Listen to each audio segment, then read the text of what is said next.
매출이나 시장에서의 점유율이 굉장히 높은 자세히 보다 보니까 최근에 많이 뜨고 있는 기업 중에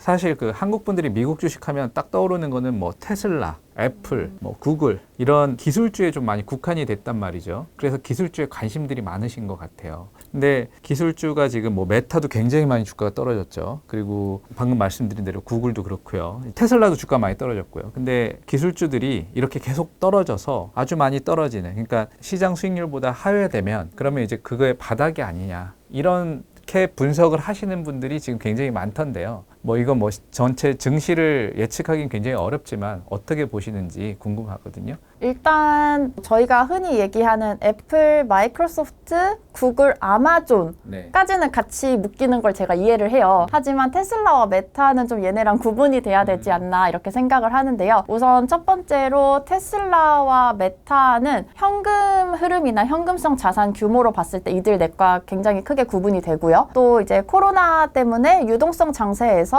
테슬라의 주가가 크게 상승했었죠. 가장 크게 어떻게 보면 상승했던 종목 중에 하나인데, 그렇기 때문에 그 유동성 장세가 끝나고 주가가 하락할 때는 테슬라의 주가가 가장 많이 하락하는 것도 어떻게 보면 되게 당연한 일이라고 생각을 합니다. 여기에 더불어서 이제 메타는 어떠냐면 구글보다도 광고 지출 의존도가 굉장히 높은 기업이죠. 뿐만 아니라 메타는 그동안 가입자 수가 늘면서 많이 성장을 했던 기업이에요. 하지만 가입자 수 성장이 어느 정도 이제 정체기에 들어섰고 그에 반해서 회사가 차기 성장 동력을 내놓지는 못하고 있어요. 그렇기 때문에 이제 2분기에 거기에 이제 매출이 역사적으로 처음으로 역성장을 했다라는 실적이 발표가 되니까 그 이후에 주가가 굉장히 큰 폭으로 하락을 해서 지금 저희가 말씀을 같이 나눴던 6개 종목 중에서 연초 이후 가장 큰 주가 하락을 기록한 기업으로 지금 남게 됐죠. 네. 거의 뭐 한국의 네이버, 카카오처럼 메타가 뭐 어마어마하게 떨어지고 있던데. 네, 근데 그거랑 이제 반대로 그러면 생각을 해보면 애플이나 마이크로소프트는 광고 지출 의존도가 굉장히 낮아요. 그에 반해서 현금 흐름 굉장히 좋죠. 네. 현금성 자산도 굉장히 많이 보유하고 있죠.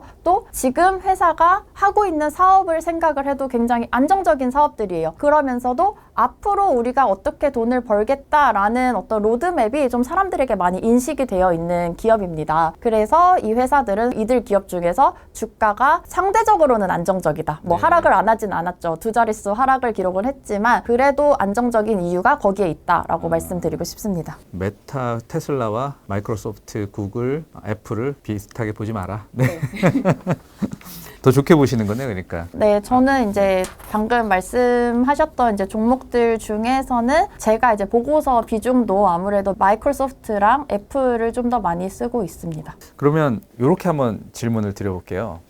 제가 이제 미국 주식을 투자하려고 돈을 마련을 했어요. 1억 원이 딱 있어요. 그럼 이거를 포트폴리오를 좀 구성해 보고 싶어요. 그래서 ETF도 넣고, 물론 아까 말씀하신 대로 장기 투자를 한다는 가정으로 얘기를 해볼게요. 그리고 뭐 테슬라도 사고 싶고 뭐 여러 가지가 있을 수 있죠. 종목도 있고 ETF도 있고 뭐 어떻게 구성하면 좋을지 조언을 한번 해주시면 어떨까요? 투자의 목적이 어떤 걸까요? 투자의 목적은 수익을 높이기 위함이죠, 당연히. 근데 이제 고수익을 노리는 분들이 대체로 미국 주식을 많이 하시니까. 저라면 ETF를 한 20-30% 비중으로 가져갈 것 같고요. 그 외에 이제 또 나머지 20-30%를 개별 종목을 투자를 할 것 같아요. 이제 어떤 업종이냐 했을 때는 제가 앞에 말씀드렸던 것처럼 뭐 헬스 서비스. 네, 의료 네. 서비스, 그다음에 소프트웨어 개발하고 있는 기업, 그리고 이제 친환경. 뭐 ETF를 선택을 할 때도 이런 것들을 저는 고려를 할 것 같고요. 다만 이제 한 50% 정도는 현금으로 우선은 보유를 하고 있지 않을까 생각을 합니다. 50% 현금 보유하고 있다는 건 어떤 의미예요? 그러니까 이제 떨어지면 조금씩 산다? 아니면 환율이 좀 떨어지면 사겠다? 두 가지를 다 고려를 하겠죠. 우선은 근데 저는 50% 현금 보유의 당장의 이유는 아무래도 달러에 대한 부담 때문에 네. 현금으로 보유를 하고 있을 것 같습니다. 아, 그럼 만약에 이제 단기적으로 투자하시는 분들은 그 현금을 좀 투입해서 1,500원, 1,600원 간다고 이렇게 좀 베팅성으로 하시는 분들은 그렇게 할 수도 있고,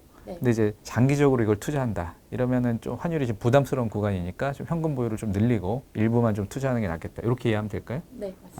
네. 요즘에 그 미국 정부에 대한 그 친환경 정책들도 굉장히 관심이 많잖아요. IRA 법안도 통과가 되고 나서 이제 물론 자동차나 뭐 이런 쪽에도 뭐 여러 가지 영향이 있겠지만 한국에서도 하나솔루션이 주가가 많이 올라가고 이런 식으로 해서 태양광이라든지 재생에너지 쪽에 관심이 많은데 미국 재생에너지 시장 그리고 미국에서 유망한 재생에너지 종목이 있다면 어떤 게 있을지도 궁금합니다. 좀 친환경 관련 종목들의 주가 흐름을 보면 여전히 이제 PER이라던가 PSR이 굉장히 높게 나와요. 다른 애들은 많이 이제 밸류에이션이 하락을 했는데 얘네는 아직도 좀 어느 정도 지지를 받고 있는 게 그 이유가 바로 이런 정책에 대한 기대감 때문이라고 생각을 합니다. 그렇기 때문에 어떤 측면에서는 얘네가 앞으로 주식 시장이 더 악화되면 더 떨어지는 거 아니냐라고 생각을 하실 수도 있지만 반대로 이 흐름이 지금 3개월, 6개월 정도가 이어졌기 때문에 여기가 이제 지지선이다라고 볼 수도 있는데요. 다만 이제 이 정책에 대한 기대감을 너무 장기로 가져가기보다는 이런 상황에서는 조금 단기로 저는 생각을 해야 된다고 생각해요.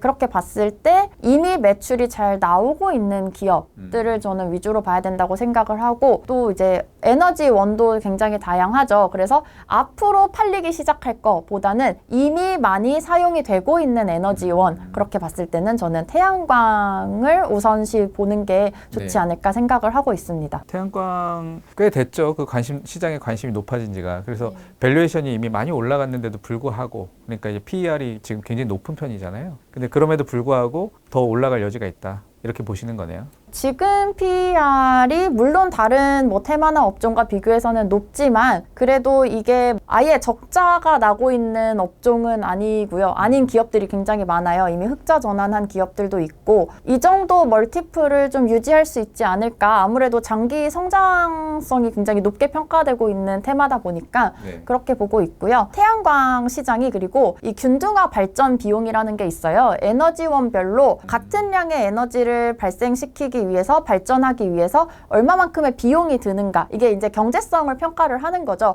그렇게 봤을 때 저희가 뭐 많이 알고 있는 석유나 천연가스도 있겠고요. 뭐 수력, 풍력 다 있겠죠. 근데 이 모든 것들과 비교해서 이미 가장 경제적인 발전이 바로 태양광 발전입니다.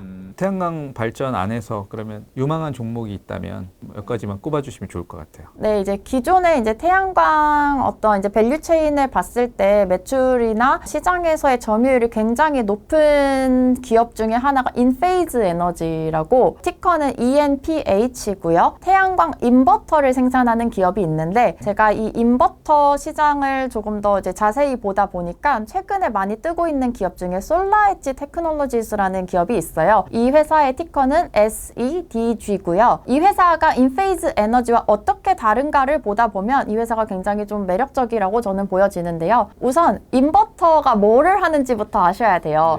태양광 이 패널에서 이제 태양광을 받아서 에너지가 만들어지죠. 전기 에너지가 만들어지는데 문제는 이거를 저희가 뭐 전원 코드 꽂아서 쓸 수 있는 전기가 아닙니다. 그래서 이거를 저희가 쓸 수 있는 형태로 만들어주는 게 바로 이 인버터예요. 근데 이 인버터가 원래는 어떻게 되어 있냐면요. 이 전환을 해주는 기능뿐만 아니라 태양광 패널에 어떤 문제가 생기면 문제가 생긴 애랑 그 같이 있는 애들이 모두 조금만 일을 하게 해요. 그게 이제 뭐 최적화를 한다라고 말을 하는데요. 그 최적화 기능이 같이 붙어 있었습니다. 그리고 가장 전통적인 방식은 예를 들어서 한 10개 패널이 묶어 있으면 거기에 하나의 인버터가 붙어요. 근데 이렇게 되면 문제가 뭐냐면 이 인버터가 고장이 나요. 그러면 얘네가 다 같이 쓸모가 없어지게 되겠죠. 또 뿐만 아니라 어떤 패널에 까치가 앉아서 그림자가 생겨서 원래 100을 만들다가 10만 만들면 10개가 묶여 있잖아요. 그럼 10개가 다 같이 갑자기 10만 만드는 거예요. 그러다 보니까 조금 굉장히 비효율적이게 되는 거죠. 그래서 이제 이거를 인페이즈 에너지가 어떻게 발전을 시켰냐라고 하면 마이크로 인버터라 그래서 인버터를 줄여가지고 패널마다 하나씩 인버터를 붙였습니다.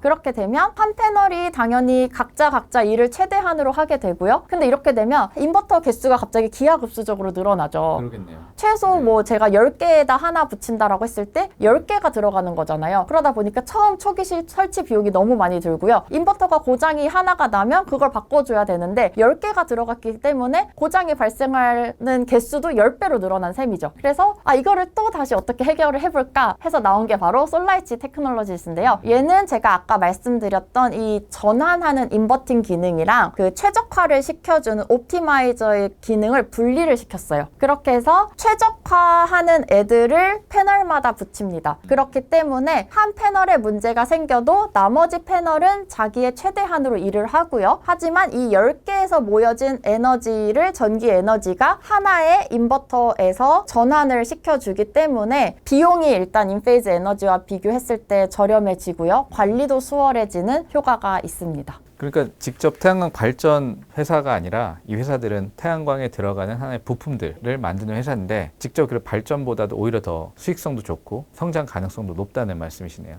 미국에서는 이미 이제 우리나라랑 다르게 이제 개별 주택에 많이 살잖아요. 그래서 그 집들에 이미 주택에 많이 태양광 패널을 설치를 하고 있어요. 그리고 앞으로 이제 뭐 주택뿐만 아니라 건물을 지을 때도 미국에서는 여러 주들에서 지금 법안으로 특정 이제 태양광 패널을 설치해야 된다, 아니면 뭐 친환경적인 에너지원을 쓸 수 있도록 해야 된다, 이런 법안이 굉장히 많이 발의가 되고 있어서 그런 거를 감안하면 앞으로 이 인버터 수요가 크게 늘어날 수밖에 없고, 어떤 인버터를 선택할까 했을 때 제가 방금 앞에서 말씀드린 것처럼 솔라이트 테크놀로지스의 경쟁력이 굉장히 높다, 이렇게 말씀드릴 수 있겠습니다. 네. 알겠습니다. 이제 앞으로 재생에너지 시장 계속 이제 성장을 하면 그에 따른 이제 수혜주들이 하나씩 나올 텐데, 오늘은 방금 연구원님께서 말씀하신 솔라이트 테크놀로지 기억해 두시면 좋을 것 같습니다. 시장부터 해서 미국 증시 전반과 그리고 유망 종목들까지 알아보는 시간 가졌는데요. 서학개미들 미국 증시 투자하시는 분들한테 큰 도움이 됐으면 좋겠습니다. 오늘 말씀 감사합니다. 감사합니다.